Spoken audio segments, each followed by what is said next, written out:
我哋唔欠香港啲乜嘢㗎。如果單方面要求台灣去做更加多嘅話，咁樣根本對我哋係唔公平。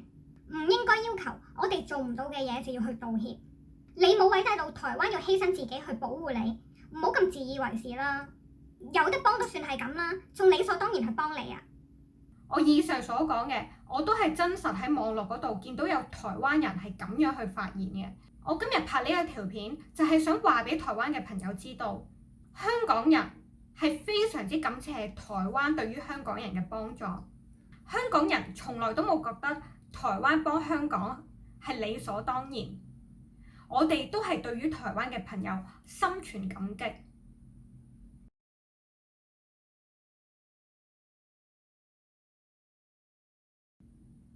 Hello， 大家好，我係依高。咁事緣有一個叫做鍾勝雄嘅台灣記者，咁佢咧近日就喺 Facebook 度公開出咗個 post，佢就話有5名參加過反送中運動嘅香港示威者，佢哋由東沙逃難去到台灣，目前被扣留喺陸委會嗰度，抵達咗高雄到而家已經近乎係2個月啦。佢哋冇任何可以對外聯絡嘅溝通管道，冇話對香港嘅父母去報平安。甚至佢哋連律師、人權團體都冇辦法去見面。咁呢班嘅逃難者去到台灣之後，除咗極少數嘅陸委會、海巡處嘅人員之外，就冇人知佢哋而家係咪安好，過得好唔好，有冇啲乜嘢想講。呢一個嘅記者表示，與其話呢5個嘅示威者佢哋喺台灣得到庇佑，不如話佢哋比起偷渡者過得更加慘，連律師都冇辦法見。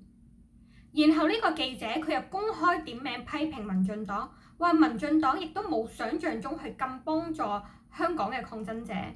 咁佢將呢一件事去公開，更加去呼籲香港人，台灣真係幫唔到啲乜，亦都唔係咁想去幫助你哋。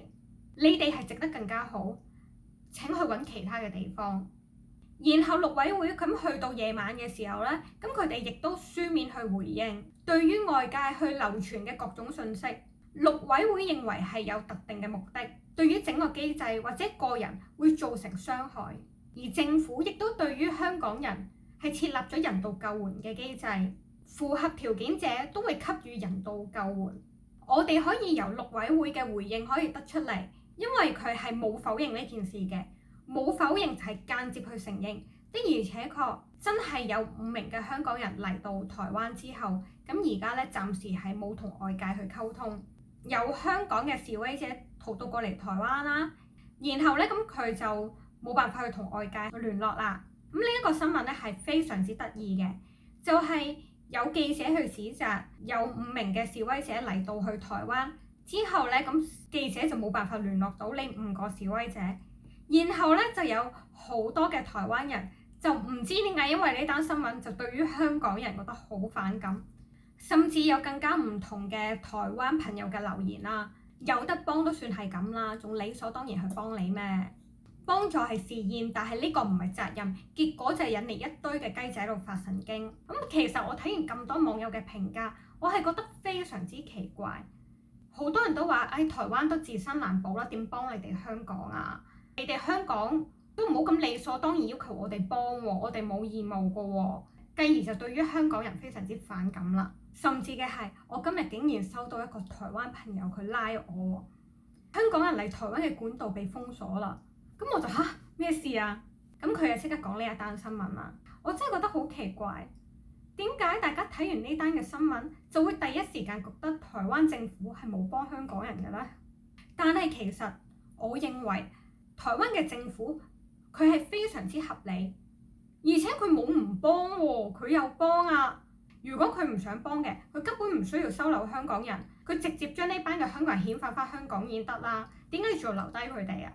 事實上嘅係唔止佢哋，其實本身係有好多已經逃亡過嚟嘅台灣嘅手足，佢哋事實上亦都喺台灣生活得好好，冇俾政府遣返翻香港。佢幾時冇幫啊？佢有幫喎。事實上嘅係呢班嘅香港人，佢哋係偷渡過嚟嘅。而且中國嘅滲透係非常之犀利，咁所以要將佢哋去先扣留，然後審查，咁亦都非常之合理啊！都唔想有中國嘅間諜混入嚟台灣。而其次嘅係佢哋嘅做法完全係保護緊香港嘅手足同埋家人。台灣係真係有太多親中嘅人士啦，乜公開咗手足嘅身份對於佢哋有好處咩？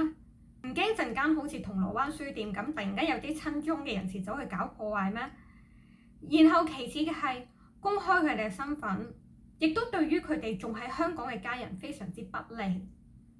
點解要搞大呢件事佢啊？從來唔需要搞大嘅喎。所以我嘅睇法係，台灣政府從來都唔係冇幫香港人，已經幫咗好多啦。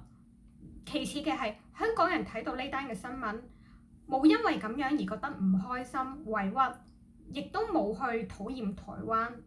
我可以讀香港嘅網上討論區連登論壇嘅留言去俾大家聽下。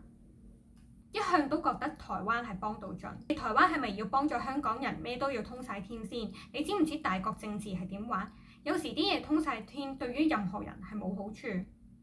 台灣不嬲幫到盡，分化新聞，總之不論幫到幾多，都非常之感激台灣嘅幫助。就算台灣幫咗，唔通大大聲話俾你知咩？